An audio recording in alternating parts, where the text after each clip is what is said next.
Shalom. Kalau kita ingin melihat bintang yang indah, maka kita membutuhkan malam atau kegelapan. Jadi kalau kita merasa berada dalam situasi-situasi yang sangat gelap, ingatlah, itu merupakan satu kesempatan untuk kita melihat cahaya bintang yang sangat indah dalam hidup kita. Hari ini pembacaan firman Tuhan kita terambil di dalam Matius pasal yang ke-12 ayat yang ke-13 sampai ayat yang ke-15. Setelah orang-orang Majus itu berangkat, nampaklah malaikat Tuhan kepada Yusuf dalam mimpi dan berkata, "Bangunlah, ambillah anak itu serta ibunya, larilah ke Mesir dan tinggallah di sana sampai aku berfirman kepadamu, karena Herodes akan mencari anak itu untuk membunuh dia." Maka Yusuf pun bangunlah, diambilnyalah anak itu serta ibunya malam itu juga, lalu menyingkir ke Mesir dan tinggal di sana hingga Herodes mati. Hal itu terjadi supaya genaplah yang difirmankan Tuhan oleh Nabi, "Dari Mesir kupanggil anakku." Amin. Berbahagialah kita yang membaca kebenaran firman Tuhan, menyimpan melakukannya. Kita tidak suka dengan perubahan karena perubahan itu merupakan satu musuh bagi zona nyaman di hidup kita semuanya. Kita tidak suka perubahan karena perubahan itu selalu mengubah segala sesuatu yang sudah mapan. Akhirnya kita menjadi pribadi harus kalang kabut karena perubahan-perubahan itu sendiri. Mau siap atau tidak siap, perubahan itu akan selalu menghasilkan goncangan di dalam hidup kita. Hari ini kita akan belajar bersama-sama tentang goncangan di masa atau zaman nyaman kita. Goncangan di zona nyaman hidup kita semuanya. Nah, karena perubahan itu selalu menyajikan menu-menu yang seringkali mendadak dan kita tidak siap, maka seringkali orang tidak berharap ada satu perubahan. Padahal nyatanya perubahan itu sendiri secara pasti akan berubah. Dan kalau perubahan itu selalu berubah, dia selalu menyajikan sesuatu yang sangat beda dengan apa yang sudah pakem secara sosial, pakem juga secara perasaan, pakem juga secara lumrah yang kita yakini. Karena itu, perubahan-perubahan seringkali akan mengobrak-ngabrik sarang kita yang sudah nyaman. Perubahan seringkali mengobrak-abrik sarang apapun juga. Entah itu sarang iman kita, entah itu sarang rohani kita, entah itu sarang ekonomi kita, entah itu sarang kesehatan kita. Perubahan selalu akan berusaha mengobrak-abrik semua sarang-sarang yang mapan yang sudah kita bangun. Hari ini mari, ketika goncangan-goncangan terjadi dalam diri kita, yang menggoncang zona nyaman kita, maka kita jangan berpikir negatif, jangan berpikir buruk. Nah, ketika Tuhan berfirman kepada Yusuf supaya dia membawa Maria malam itu juga dan anaknya, itu merupakan satu goncangan dari zona nyaman dia. Bagaimana mungkin ketika Maria sudah melahirkan Yesus, mereka terasa nyaman tinggal di kandang itu. Sekarang tiba-tiba Tuhan berfirman kepada Yusuf dan mereka harus keluar hari itu juga. Tidak bisa ditunda-tunda. Bayangkan kalau mereka sedang tidur dan mereka kemudian dibangunkan dengan tiba-tiba, itu secara kepala kita juga jadi pusing luar biasa. Ada sesuatu yang tidak enak ketika dibangunkan dan harus pergi secara tiba-tiba. Masih belum terjaga sungguh-sungguh, tapi dia harus keluar. Tapi itulah perubahan, menghasilkan goncangan-goncangan di tempat-tempat yang sudah nyaman di dalam hidup kita semuanya. Nah, tapi ingat, setiap perubahan itu selalu akan menghasilkan sesuai dengan apa yang Tuhan kehendaki. Semua perubahan-perubahan itu sebenarnya memberi kesempatan kepada kita seperti malam, mempermudah bagi kita semuanya untuk melihat bintang di langit dengan cahayanya yang sangat indah. Maka hari ini kita harus belajar di tengah-tengah segala goncangan-goncangan yang menggoncang sarang zona nyaman kita akan belajar melihat bintang di tengah-tengah kegelapan, bintang di tengah-tengah goncangan-goncangan yang membuat kita mungkin mengalami kepanikan luar biasa. Mari kita belajar bersama-sama dari peristiwa ketika Maria, Yusuf, dan Yesus yang masih bayi itu digoncang dari zona nyaman dia ketika mereka sedang nyenyak tidur di kandang dan mereka kemudian harus pergi secara tergesa-gesa hari itu, malam itu juga. Apa yang dapat kita pelajari dari goncangan-goncangan di kehidupan kita yang diizinkan Tuhan? Yang pertama, goncangan yang menggoncang zona nyaman dan sarang kita adalah proses pelatihan ketajaman kita untuk kita tahu tentang rencana Tuhan yang indah. Untuk sementara waktu, kandang itu merupakan sesuatu yang enak, sesuatu yang nyaman, sesuatu tempat tinggal yang membuat Yusuf, Maria, dan Yesus itu betah di sana, tinggal di sana. Mereka tidak cukup terganggu dan mereka menikmati untuk sementara waktu. Mereka tinggal di tempat yang gratis walaupun sederhana. Mereka tinggal di tempat yang gratis walaupun mungkin tempat tinggalnya tidak cukup mewah, bukan seperti istana. Tapi mereka bisa beristirahat di sana. Mereka tidak terganggu dari apapun juga. Artinya mereka benar-benar nyaman tinggal di kandang itu. Tetapi itu bukan sesuai dan sesuatu yang diinginkan oleh Tuhan. Tuhan ingin memberikan sesuatu yang lebih kepada mereka semuanya. Karena ada rencana-rencana yang harus jalan di tengah-tengah kemapanan mereka. Karena ada rencana-rencana yang harus bergerak lebih besar lagi, lebih hebat lagi, dengan kapasitas-kapasitas yang besar yang harus dijawab oleh Yusuf, Maria, secara khusus juga oleh Yesus, karena tugas-tugas itu semuanya. Nah, ingat baik-baik, di balik sebuah kenyamanan selalu ada bahaya besar. Ketika Maria, Yusuf, dan Yesus yang baru dilahirkan, mereka berada di tempat yang nyaman, yaitu kandang, mereka nikmati itu semuanya. Tetapi di balik kenyamanan itu ada satu bahaya besar. Bahaya itu adalah Herodes sedang mencari bayi itu, hendak dibunuh, hendak dimatikan. Itu adalah satu bahaya. Jadi ingatlah, di setiap zona nyaman yang kita bangun atau yang sudah terbangun di dalam hidup kita, di sana tersedia bahaya yang lebih besar dibandingkan sebuah perubahan itu sendiri. Bertahan di zona nyaman kita itu justru membahayakan bagi hidup kita semuanya. Masa sulit bagi Maria dan Yusuf itu meningkatkan ketajaman mereka untuk mereka menangkap suara Tuhan, untuk mereka menangkap pesan Tuhan, untuk mereka mendengar dengan sungguh-sungguh instruksi dari Tuhan. Jadi setiap kali goncangan-goncangan di zona nyaman kita, di sarang-sarang yang sudah terbangun secara mapan, itu sebenarnya menolong kita semuanya untuk membuat kita mengalami peningkatan ketajaman dalam kepekaan kita, telinga rohani kita, kemudian cara pikir kita, untuk kita benar-benar bisa mendengar suara Tuhan, mendengar instruksi Tuhan. Sekalipun Maria pergi dalam kondisi yang belum fit, belum terjaga benar-benar, itu sungguh tidak menyenangkan. Malam yang dingin luar biasa dan mereka harus pergi bersama bayinya menggendong itu. Itu merupakan satu perjalanan yang tidak cukup mudah. Itu perjalanan yang tidak cukup dekat. Itu sangat jauh luar biasa.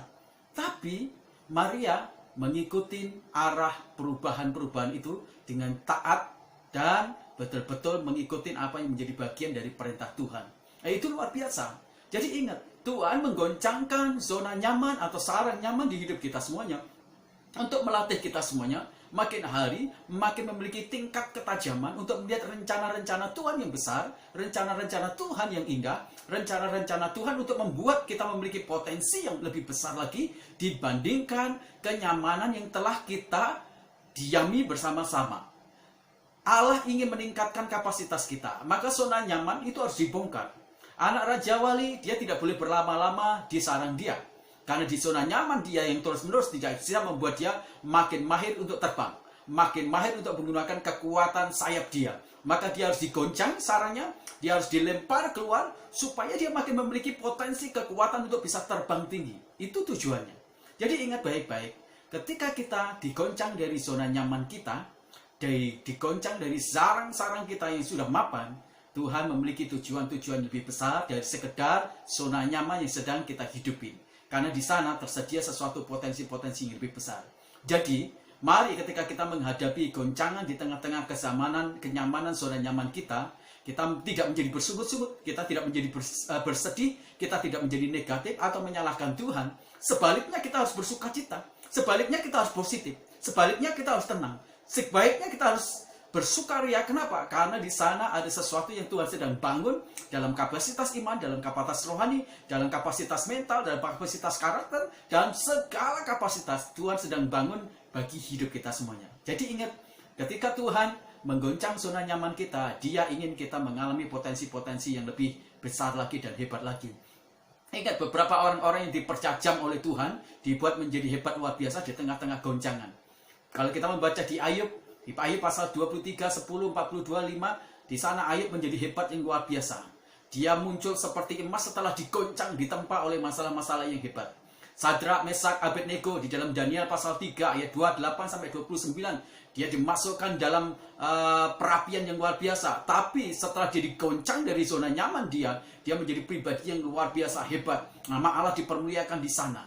Kalau kita membaca di dalam Daniel pasal 6, 26-28 di sana, ketika Daniel dimasukkan dalam gua singa, apa yang terjadi? Di sana dalam goncangan-goncangan dari zona nyaman dia harus dilemparkan di gua singa. Dia melihat kedahsyatan Tuhan yang luar biasa. Nah, ini kesempatan-kesempatan yang besar. Jadi di balik sebuah goncangan dari zona nyaman kita, ada proyeksi-proyeksi Allah yang besar, ada promosi-promosi Allah yang besar untuk kehidupan kita. Maka Bersukacitalah, berterima kasihlah, bersyukurlah ketika zona nyaman atau sarang di hidup kita yang mapan itu digoncang oleh Tuhan. Itu yang pertama. Yang kedua, apa tujuan Tuhan ketika melakukan goncangan-goncangan di tengah-tengah zona nyaman atau sarang kita yang sudah mapan? Yang kedua, itu merupakan sebuah proses untuk menumbuhkan kita semuanya menjadi lebih dewasa atau lebih bertumbuh ke arah wilayah yang lebih besar lagi. Ketika Yesus dibawa Maria pada waktu dia kecil, akhirnya dia tinggal di Mesir.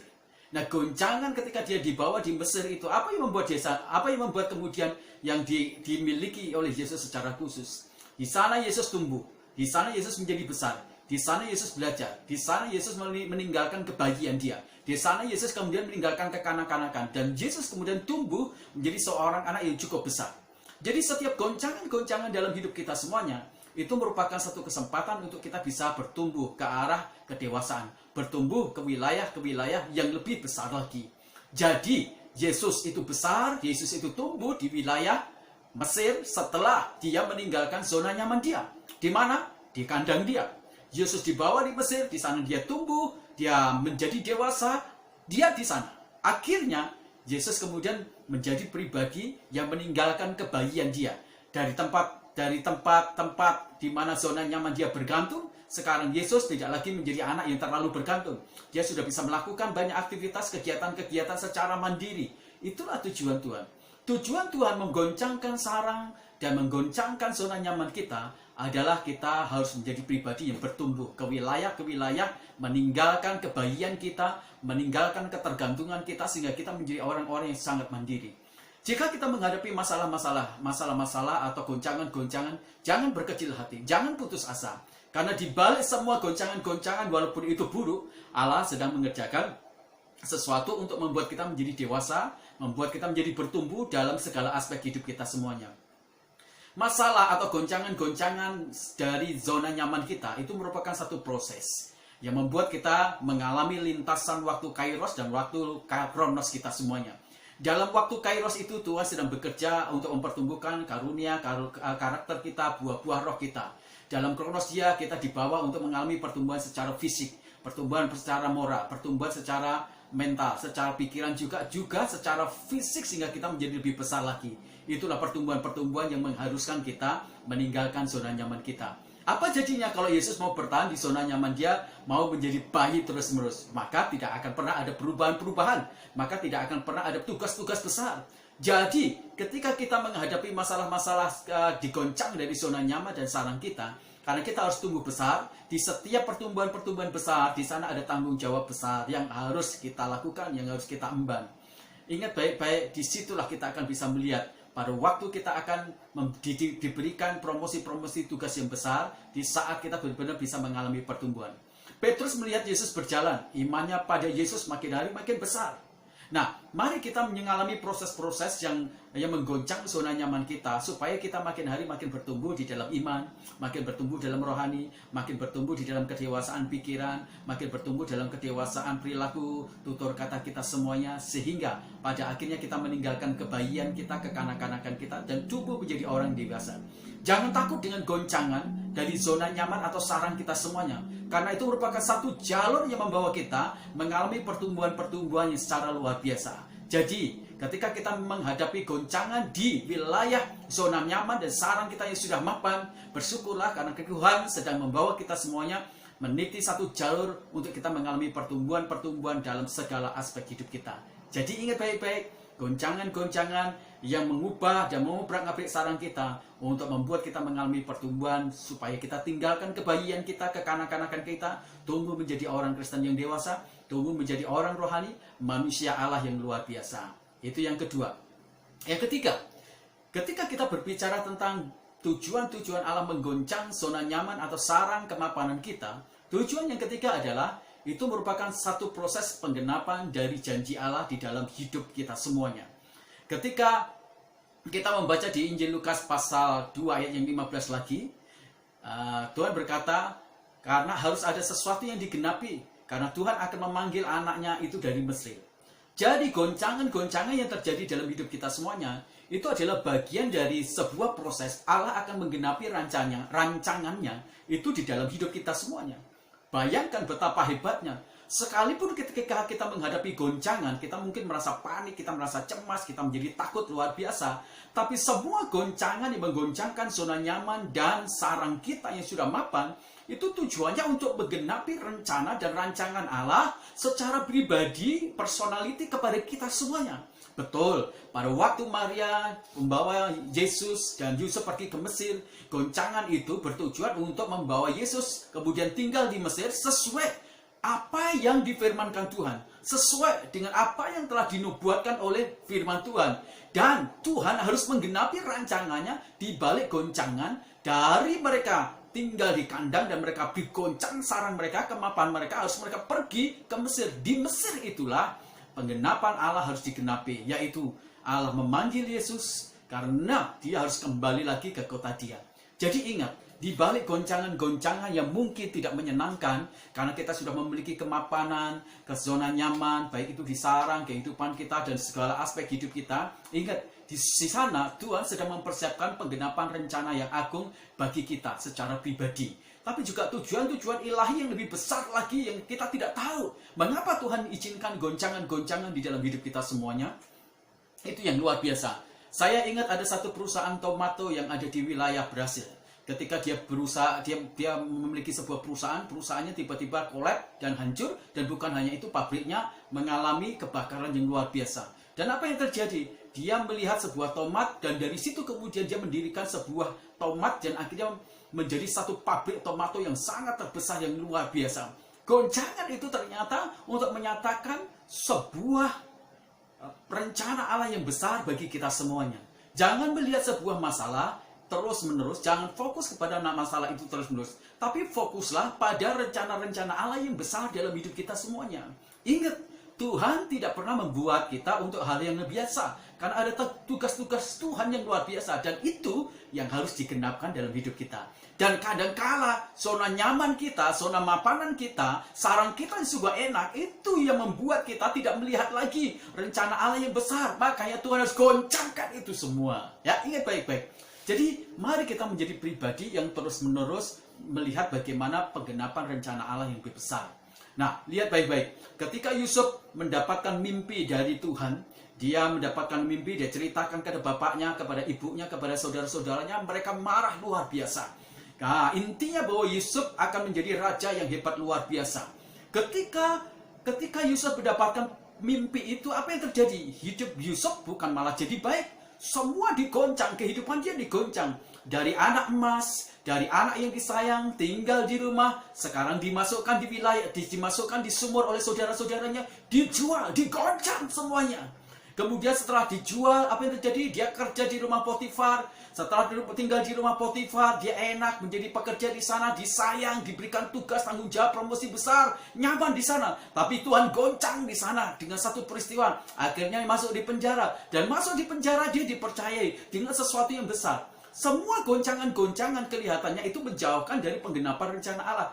Tapi justru goncangan-goncangan sampai Yusuf itu ada di penjara, itu mendekatkan kepada penggenapan dari janji, penggenapan dari rencana Allah atas pribadi Yusuf. Jadi ingat, semua goncangan-goncangan yang terjadi di dalam hidup kita, sarang nyaman kita, itu membawa kita makin dekat pada penggenapan rencana Allah. Jadi ingat baik-baik, jangan sampai kita kemudian memikirkan sesuatu yang buruk di tengah-tengah goncangan, zona nyaman dan marah kepada Allah. Kiranya kebenaran firman Tuhan ini menguatkan, meneguhkan kita lagi. Ingat, di setiap goncangan-goncangan itu ternyata ada sesuatu yang besar yang Tuhan sediakan bagi kita. Tuhan memberkati kita, bertumbuh di dalam iman kita, kuat di dalam pengharapan kita kepada Kristus Yesus. Pikiran dan hati kita terus dipenuhi dengan sukacita, pemikiran-pemikiran yang benar, positif, dan hal yang mulia dari Tuhan. Mari kita berdoa. Tuhan, terima kasih untuk kebenaran firman-Mu. Kami bersyukur bahwa kami diingatkan lagi ada tujuan-tujuan besar ketika sarang kami yang mapan, zona nyaman kami digoncang. Karena di sana Tuhan kami tahu kami harus makin peka dengan instruksi Tuhan. Dan kami makin harus bertumbuh ke wilayah kedewasaan. Dan kami akan melihat penggenapan janji Allah di dalam hidup kami Tuhan. Terima kasih. Hari ini terus kami berdoa untuk keluarga-keluarga kami, teman-teman kami yang memiliki usaha-usaha, pengusaha-pengusaha yang mereka kolab gara-gara COVID-19, karena tidak terjadi transaksi jual beli, tidak ada produksi, bahan-bahan yang jadi bahan baku untuk produksi tidak berjalan, sehingga mereka mengalami Tuhan bukan hanya nol tapi minus. Tuhan berkati mereka, hati mereka dijamah oleh Tuhan, mereka tetap tenang, mereka tidak stres, mereka tidak depresi, mereka tidak gila, tapi mereka diberikan kekuatan, sukacita, dan daya tahan yang luar biasa. Tuhan memberikan hikmat mereka juga supaya mereka bisa keluar dari masalah itu. Tuhan memberkati juga saudara-saudara kami yang tidak memiliki pekerjaan, tetap Tuhan dalam kondisi mereka tidak punya apa-apa. Tuhan kuatkan iman mereka, teguhkan mereka untuk mereka berharap dan percaya sama Tuhan Yesus. Berikan Tuhan orang-orang yang Tuhan gerakkan yang memiliki kemampuan finansial yang sangat lebih untuk memberkati mereka, memperhatikan mereka. Kami berdoa untuk para dokter yang menangani COVID-19, para suster dan cleaning service. Tuhan berkati, lindungi, jauhkan mereka semuanya dari terkena virus COVID-19.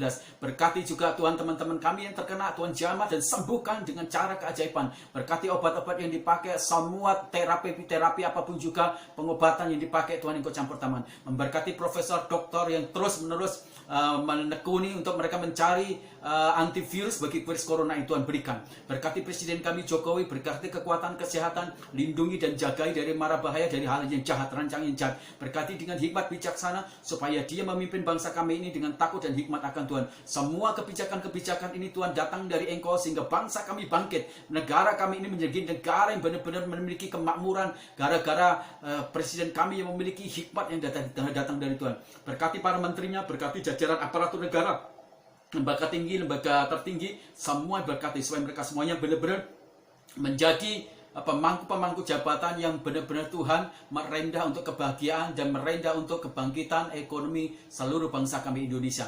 Tuhan memberkati kota kami juga, berkati dengan bupati, berkati camat, berkati kota kami semuanya ini menjadi satu kota yang diberkati oleh Tuhan dalam ekonomi apapun juga. Tuhan memberkati gereja kami, kerinduan kami untuk memiliki sebuah gedung, kerinduan kami untuk memiliki sebidang tanah, Tuhan Engkau campur tangan. Kami percaya tangan Tuhan ada di sana. Bangkitkan iman dan rohani kami Tuhan. Terima kasih Tuhan memberkati keluarga kami satu persatu dengan berkat-berkat rohani, berkat jasmani. Akhirnya kiranya damai sejahtera berkat rohani dari Kristus Yesus terus-menerus memayungi kami semuanya, sehingga sukacita yang datang dari Tuhan membuat kami terus-menerus bersandar kepada Tuhan. Terima kasih. Dalam nama Tuhan Yesus Kristus kami berdoa. Haleluya. Amin. Tuhan Yesus memberkati kita semuanya. Berdiri teguh di dalam iman kita. Pengharapan kita pasti akan terjadi. Dan di dalam Kristus Yesus selalu dalam kepastian ada masa depan. Amin. Tuhan memberkati.